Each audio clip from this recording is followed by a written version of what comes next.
aqui com os irmãos mais uma vez. Eu creio que já é a 5ª vez que a gente participa de um culto com os irmãos aqui em Canoinhas. E cada vez tem mais progresso, né? Que Deus possa continuar abençoando a vida de cada membro, de cada participante. Também outros irmãos que estão assistindo o culto online, que todos possam se sentir amados e também preciosos para Deus. Irmãos, nós sabemos que existem coisas que são simplesmente copiadas. Existem coisas que são imitadas. E muitas vezes nesse ramo de copiar, imitar, existem então questões fraudulentas. Existem coisas que são apresentadas como autênticas, mas na sua essência são falsas. Quase original, mas não é original. E nós vamos ouvir um pouco esta noite sobre 7 coisas que Deus tem.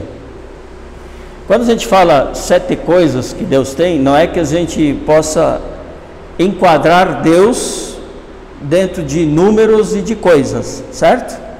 Mas é uma maneira de nós assimilarmos melhor alguns princípios.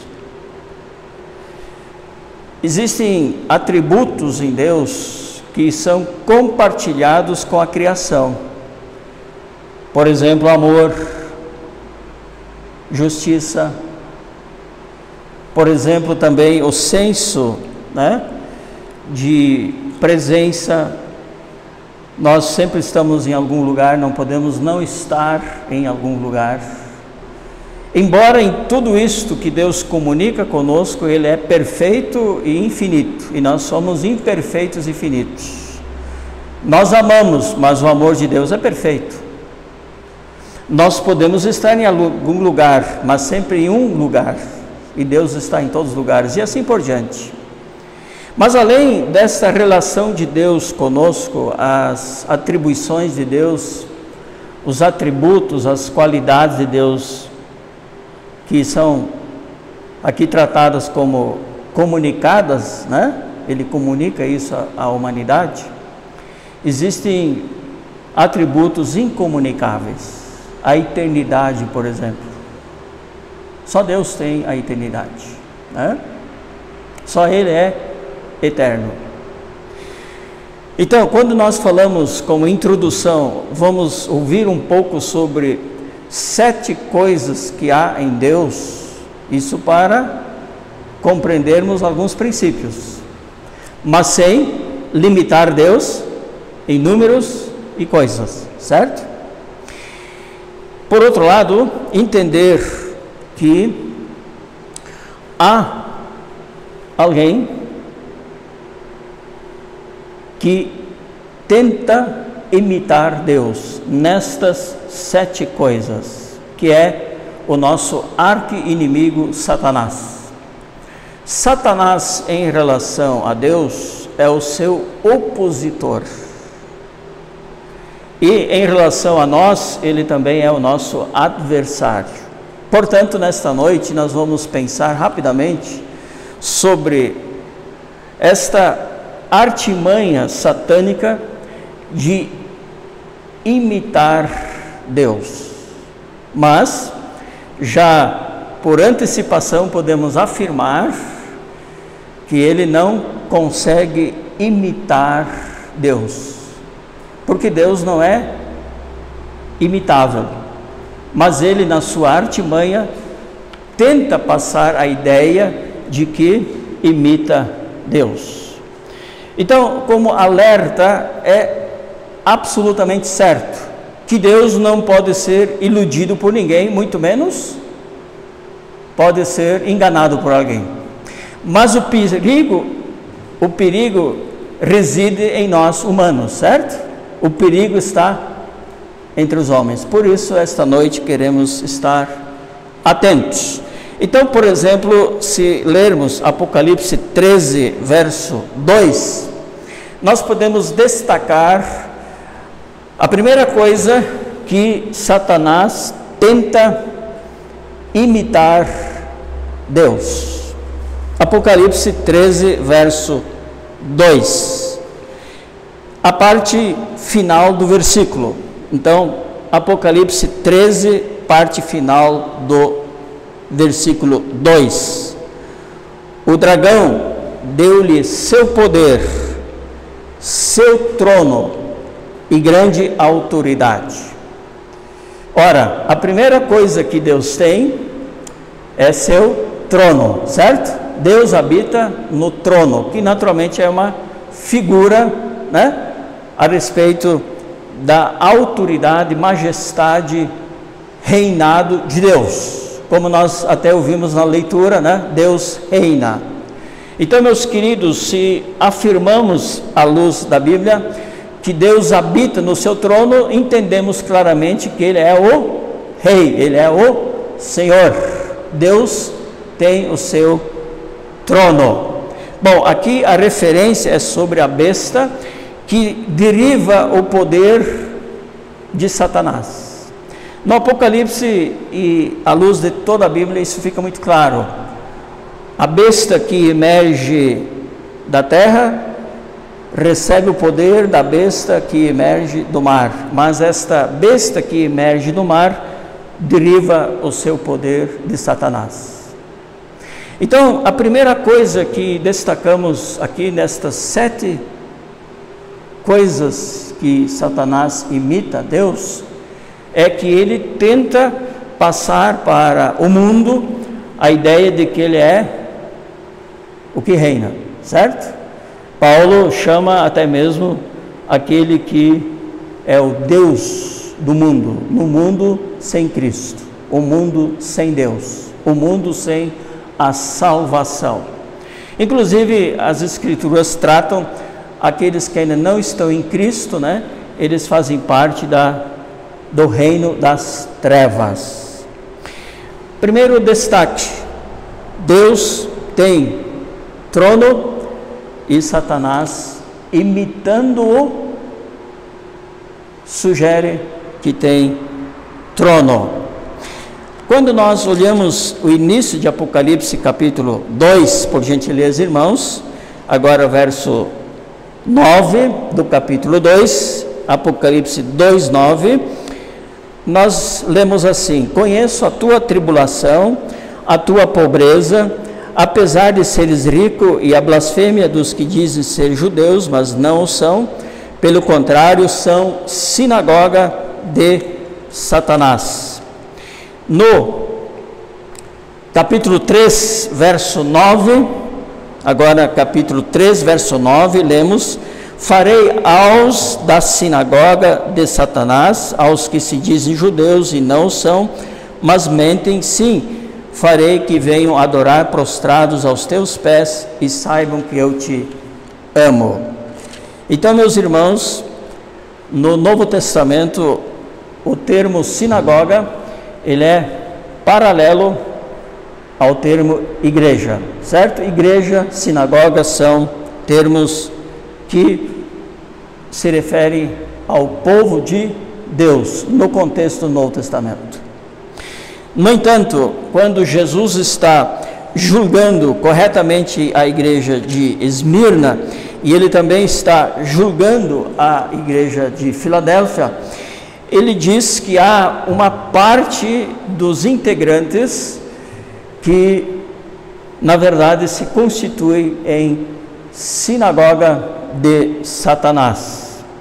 Aparentam ser algo e, no entanto, são mentirosos e são falsos judeus. Aqui nós devemos então destacar a segunda coisa que Deus tem, e esta segunda coisa que Deus tem, Satanás procura imitar. Primeira, Deus tem trono, e agora em segundo lugar, Deus tem sua igreja, sua sinagoga. E, no entanto, nós encontramos paralelamente sinagoga de Satanás. Voltando para Apocalipse 13, agora verso 8, amados irmãos, voltando para Apocalipse 13, verso 8, lemos assim, 13, verso 8: todos os habitantes da terra a adorarão, aqueles cujos nomes não estão escritos no livro do Cordeiro, que foi morto desde a fundação do mundo. Com absoluta certeza, Deus tem os seus adoradores, certo? E lemos aqui, no entanto, que há uma adoração ao dragão, que é referência a Satanás. Com absoluta certeza, dentre tudo que Deus criou, uma delas é a música, certo?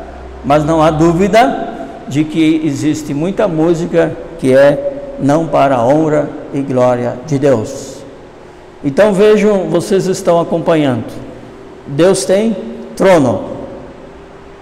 Satanás se apresenta como tendo trono. Deus tem a sua sinagoga, a sua igreja. Satanás se apresenta como tendo a sua igreja. Deus tem adoradores, pois Satanás também recebe adoração, tem os seus adoradores. Agora, Apocalipse capítulo 2, verso 24, voltando de novo para o capítulo 2, verso 24: mas digo a vós, os demais que estão em Tiatira, a todos que não seguem esta doutrina e não conhecem as chamadas coisas profundas de Satanás.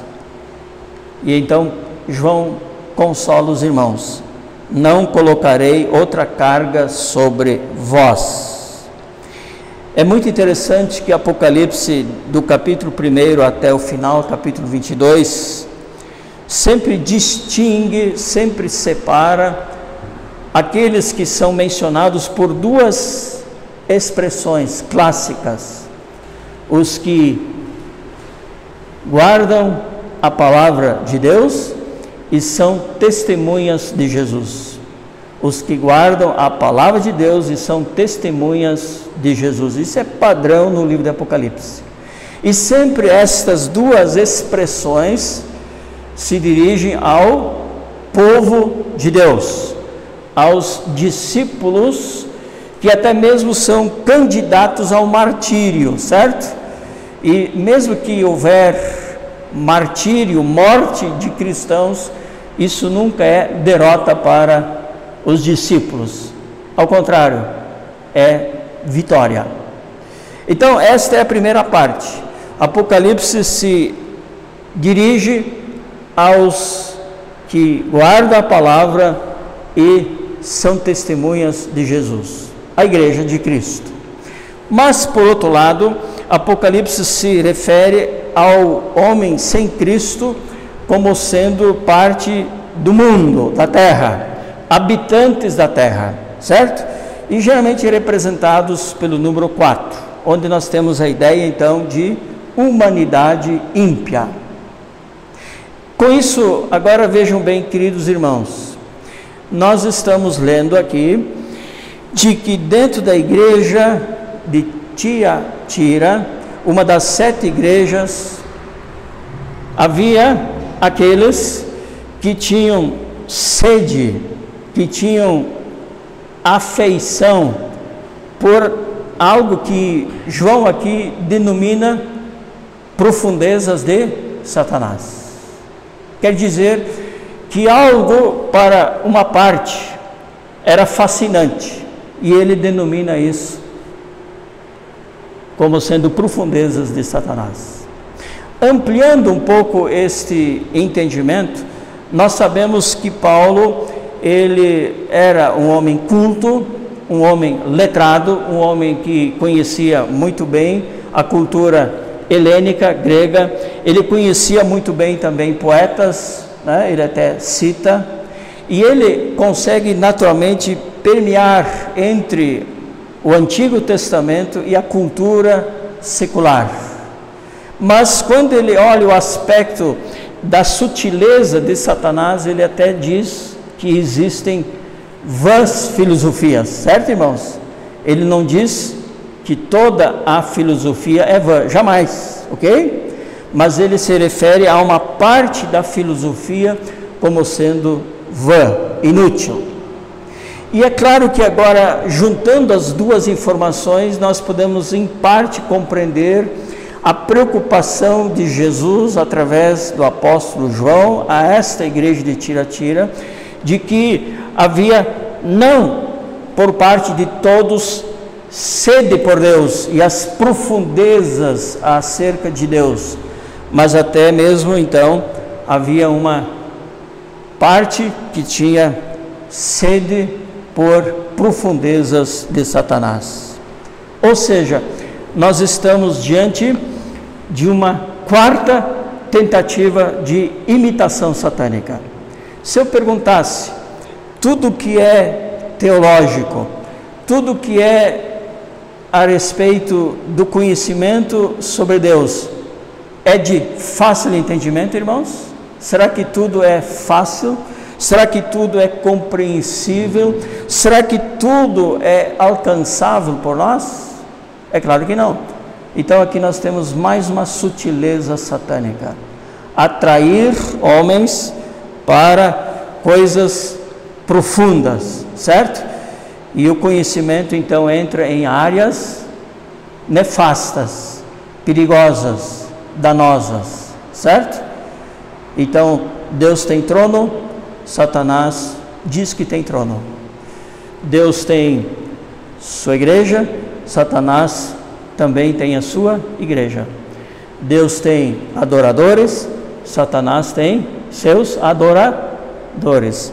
Deus, na sua grande, majestade, profundidade, tem ensinos bem complexos. E Satanás também atrai pessoas com profundezas aqui chamadas satânicas. Uma quinta imitação está em Gálatas capítulo 1, 6 em diante, por gentileza.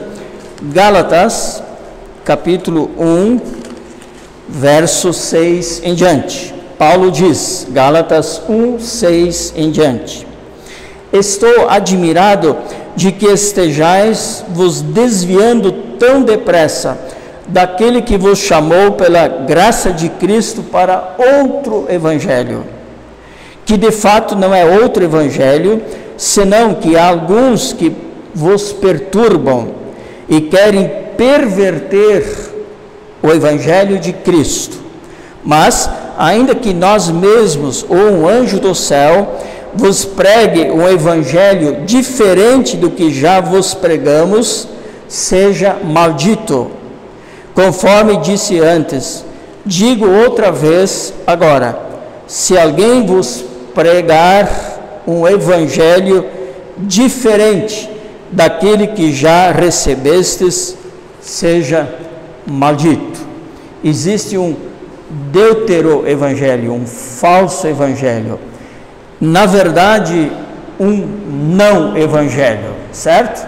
Paulo introduz esse problema dizendo que não existe outro evangelho, mas nesta tentativa de Satanás imitar Deus, Paulo, ele precisa ir a um exemplo radical.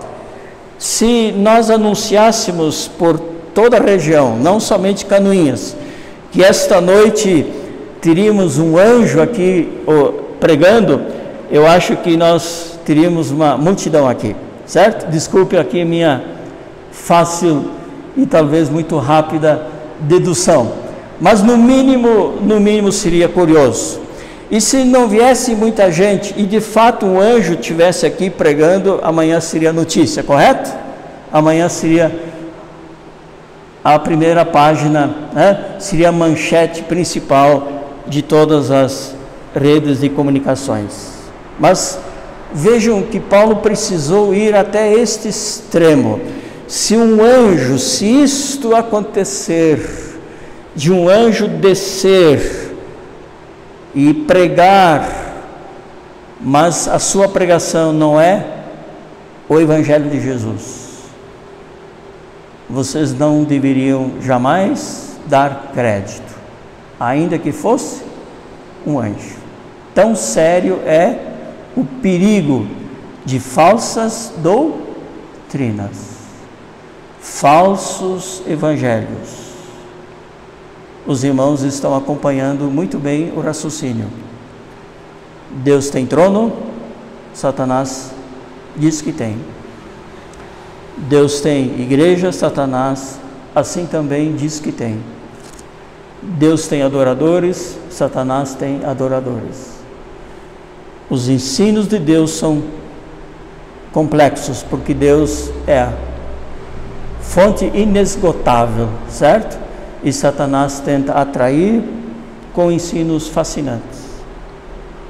E agora nós temos, em quinto lugar, a tentativa de Satanás apresentar um falso Cristo, um falso evangelho. Não é por menos que Jesus exortou que um dos sinais, eram que em seu nome surgiriam falsos cristos. Isso faz parte do mesmo quadro. Agora eu podia pensar, o que faltaria Satanás fazer para enganar? E se os irmãos estão percebendo, tudo isso que está sendo aqui mencionado não é uma palavra de Deus para os de fora, não é uma palavra de Deus para os não da igreja, mas é para as igrejas. Todas essas passagens para os irmãos da Galácia, para os irmãos de Tiatira, para os irmãos da igreja de Filadélfia, para os irmãos da igreja de Esmirna. Todas estas coisas que nós já ouvimos até aqui foram escritas para as igrejas. Não é uma palavra que foi primeiramente dita aos de fora. O que poderíamos ainda mencionar em relação à tentativa de Satanás enganar os que estão na igreja? E então vamos ver a sexta e a sétima. A sexta, primeiramente vocês podem abrir em 2 Coríntios capítulo 11, 2 Coríntios capítulo 11. 2 Coríntios capítulo 11.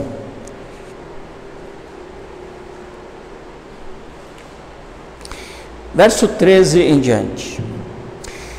Esses homens são falsos apóstolos, obreiros desonestos, disfarçando-se de apóstolos de Cristo.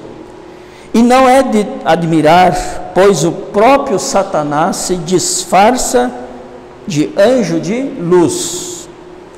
Portanto, não surpreende que também os seus servos se disfarcem de servos da justiça. O fim deles será de acordo com as suas obras. Falando à igreja de Corinto. E são as duas cartas, 1 e 2 Coríntios, que mais nos dá elementos o quão que a igreja de Corinto foi prejudicada, e o próprio apóstolo Paulo foi perseguido e muito injustiçado por falsos apóstolos dentro da igreja, no seio da igreja, na atividade da igreja de Corinto, na composição da igreja de Corinto. E vocês percebem que Paulo faz uma ligação a algo que No fim, pensando bem, a gente entende, é de se ficar estupefato, admirado. Satanás sendo ele trevas, consegue, entre aspas, surgir como luz. E Paulo vai dizer que estes falsos apóstolos, eles também se disfarçam como sendo ministros da justiça de Deus. É o mesmo pensamento. É o mesmo pensamento. A luz nunca vem a nós como trevas. Deus nunca veio ao homem como trevas. Ele é a luz plena. Ele criou a luz. Ele é luz. Ele é antes de qualquer coisa que existe. Deus nunca se torna trevas. Mas o grande perigo é que Satanás, sendo o rei das trevas, claro que é uma figura, né? É um símbolo, ele vem como anjo de luz, Lúcifer, certo? Então, meus queridos, a sexta coisa que Satanás procura imitar é de que ele coloca no seio da igreja, estou falando novamente de forma genérica, servos dele, mas servos, embora dele, dizem ser servos de Cristo, mas está muito bem apresentado aqui, servos que não servem a outros, mas acabam servindo a si próprios. Para muitos ficou notório que a fé é fonte de lucro, certo? Não é difícil explorar pessoas religiosa e espiritualmente falando, ok? Não é difícil iludir famintos, iludir sedentos e principalmente iludir pessoas que estão em sofrimento. Tudo cresce, tudo se multiplica. Há mais de 22 mil religiões diferentes no mundo. É uma confusão enorme. É uma confusão enorme. Vale tudo, desde que se fale em Deus. Mas a Bíblia diz que Satanás teme a Deus, certo? Há uma parte que ele conhece sobre Deus e ele procura imitar Deus. Deus tem trono. Deus tem o seu povo, a igreja. Deus tem seus adoradores. Seus ensinos são complexos porque Deus é profundo. Deus tem o seu evangelho, o evangelho de Cristo. Deus tem seus servos. Mas estas 6 coisas Satanás procura imitar. Agora, pensando o que seria o mais alarmante, assustador, o que seria mais perplexo? E é isso que nós vamos ver no 7º ponto. A 7ª coisa que Satanás procura imitar. E inclusive já à noite nós vamos ter um momento da ceia. Abram 1 Coríntios capítulo 10. 1 Coríntios capítulo 10. 1 Coríntios capítulo 10. Nós estamos indo para o final, eu gostaria que você ainda estivesse bem atento, tá bom? 1 Coríntios capítulo 10, 14 em diante. Lembrando que Paulo está falando com irmãos da igreja de Cristo, a igreja de Corinto aqui. Portanto, meus amados, fugi da idolatria. Digo isso a pessoas sensatas. Julgai mesmo vocês o que eu digo. Acaso o cálice da bênção que abençoamos não é a comunhão do sangue de Cristo?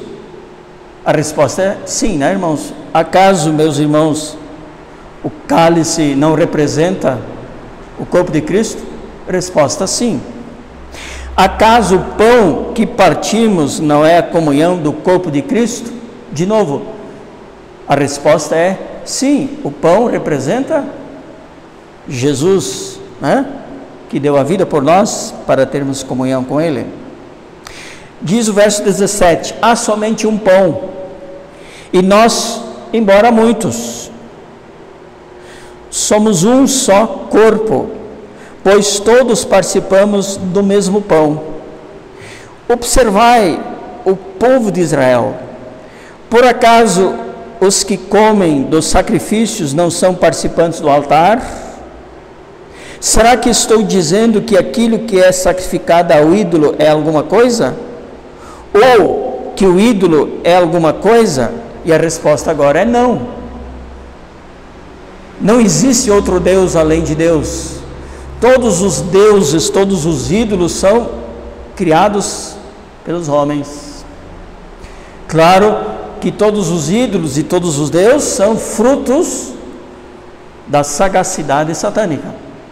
Mas no mundo real só há um Deus que deve ser adorado. Mas Paulo traz de novo à lume toda a história do Antigo Testamento, onde o povo sempre lidou com o problema da idolatria.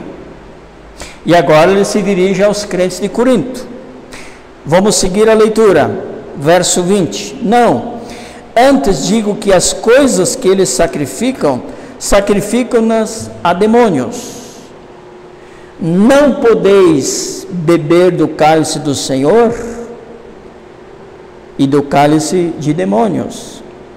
Não podeis participar da mesa do Senhor e da mesa de demônios. Ou será que estamos provocando os ciúmes no Senhor ou do Senhor? Por acaso somos mais fortes do que Ele?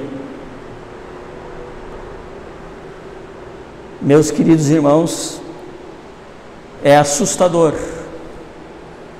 e é de grande teor exortativo à igreja, seja onde ela estiver. Até mesmo a ceia, Satanás tenta imitar. Onde no capítulo 11 ele vai explicar melhor, certo? No capítulo 11 ele vai explicar melhor, a partir do 23, como se deve proceder na ceia do Senhor. Então, vamos recapitular. Deus tem trono, Deus tem seu povo, Deus tem adoradores, Deus tem ensinos profundos, existe o Evangelho de Cristo, há servos de Deus e há a ceia do Senhor. Mas em todas essas 7 coisas, Satanás tenta imitar. Qual é a conclusão e qual é a aplicação de tudo isto para nós, parte do corpo de Cristo? 3 aplicações. Primeiro, nunca citar o nome de Satanás é problema para o cristão. Não existe esta ideia. Eu não falo em Satanás porque falar nele ele pode vir, atrai. Isso é crendice, certo?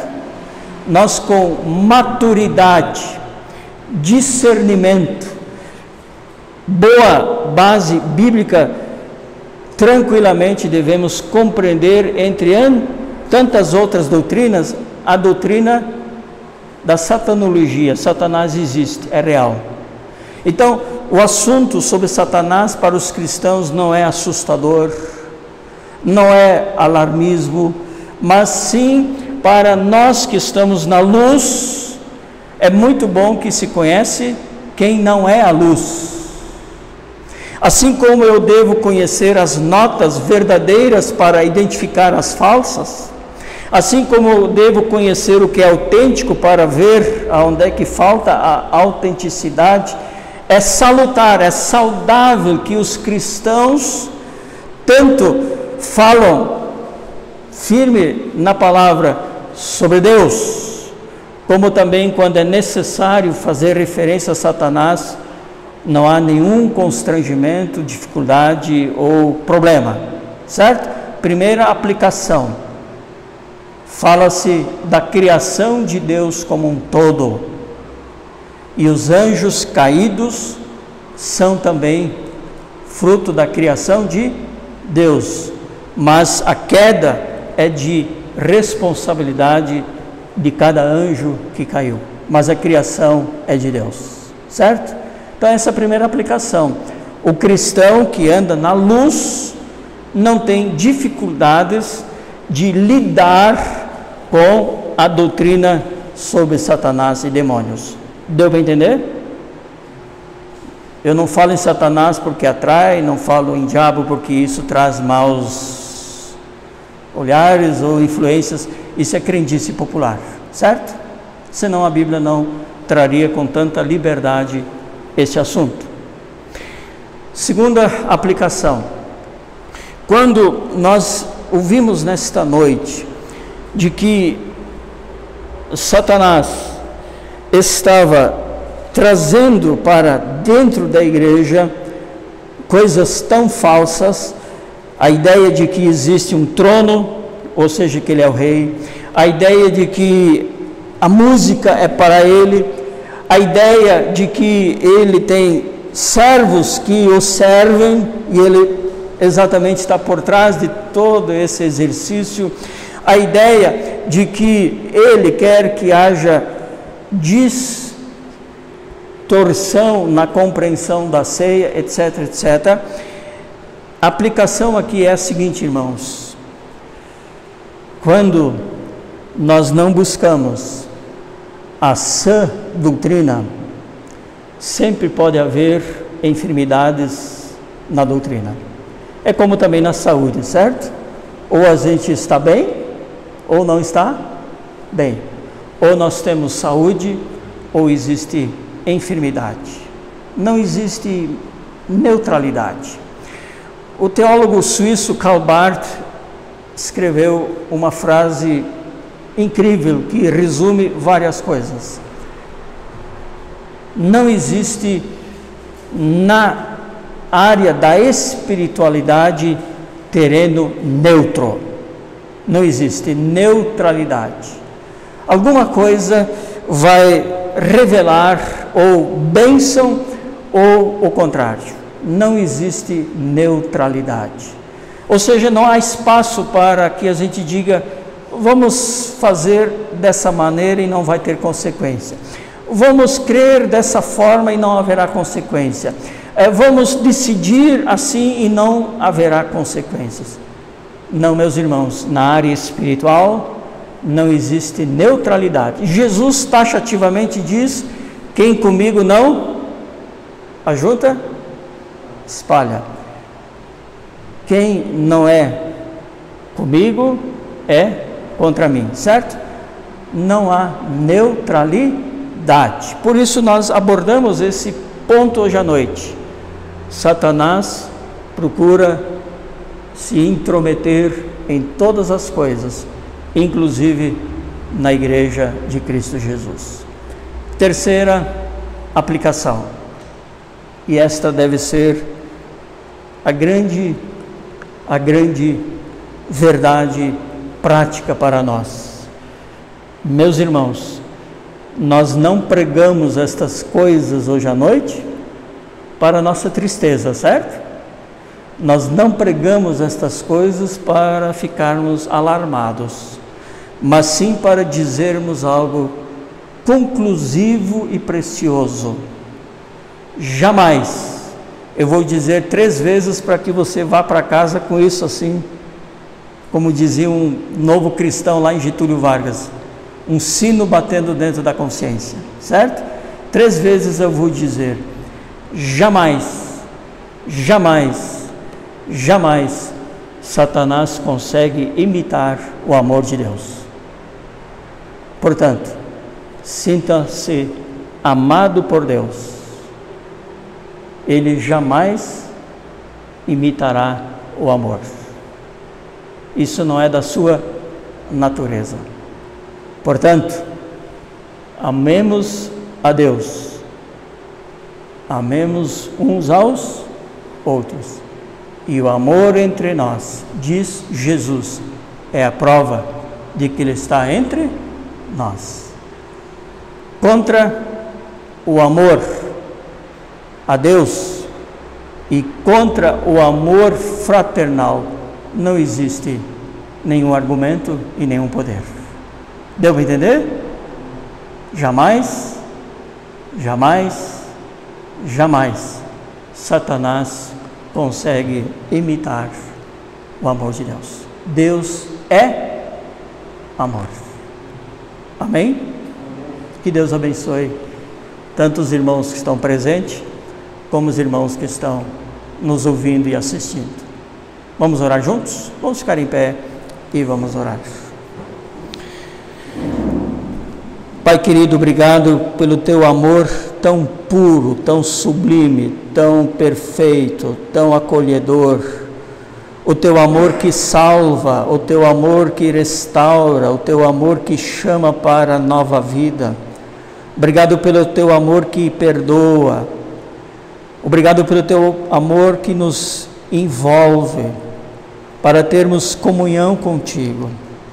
Ó Pai, que possamos refletir este amor, pois assim andaremos sempre seguros, discernindo o que é do Senhor e o que não é do Senhor.